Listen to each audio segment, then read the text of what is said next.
Насихат айтқанда бала тәрбиясы хақында айтпасақ болмайды.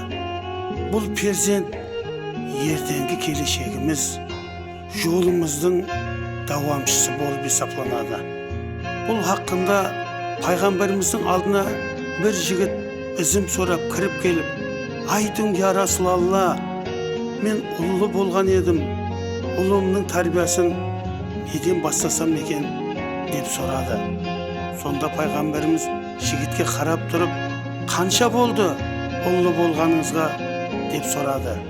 Сонда жігіт, "40 күн болды, я Расулалла" деп жауап берді. Сонда пайғамбарымыз жігітке қарап, "Сіз балаңыздың тәрбиясына 40 күн кешіп қалған екенсіз" деген екен. Міне сол айтқандай, әуелі өзіміз ата-ана болуға таярлық көріп, балаларымызға үлгі болуымыз шарт екен. Әзизлер, соның үшін бұл сөзім насихат болар балаларым деген насихат қатарларын айтпақшыман.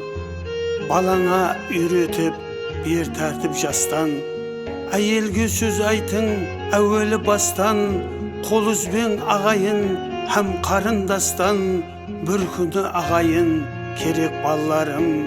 Еркелеп өсірсең балаңды бастан, қызмет бермейді-ау үйреніп жастан, бұрыннан келатқан неше сөз дастан, бұл сөзім насихат болар балаларым.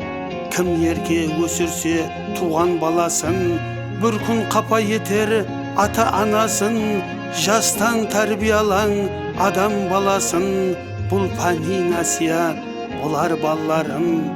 Ерке өскен бала өжет өр болыр, өжетліктен көкірегі шер болыр, ақыл алмай ол қай уақытта ел болыр, бұл сөзім насихат болсын балаларым.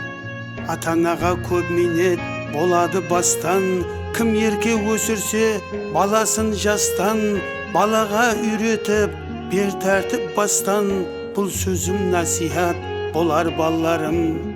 Ерке өскен бала болса қолыңда, арман менен өмірің өтер жолында, көзге күйік жүрекке дәрт соңында, арман менен өмірің өтер балаларым.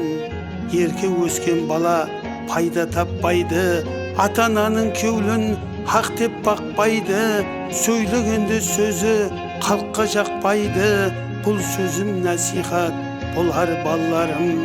45-те айнедір қартаяр жасың, 50-де ағарар басыңда шашың, тәреплеп айттым мен көрдім қаншасын, әуелінің ақырын айттым балаларым.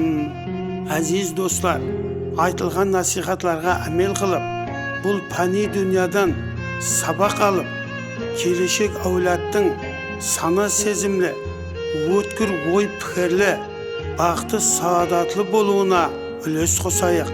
Әзизлер,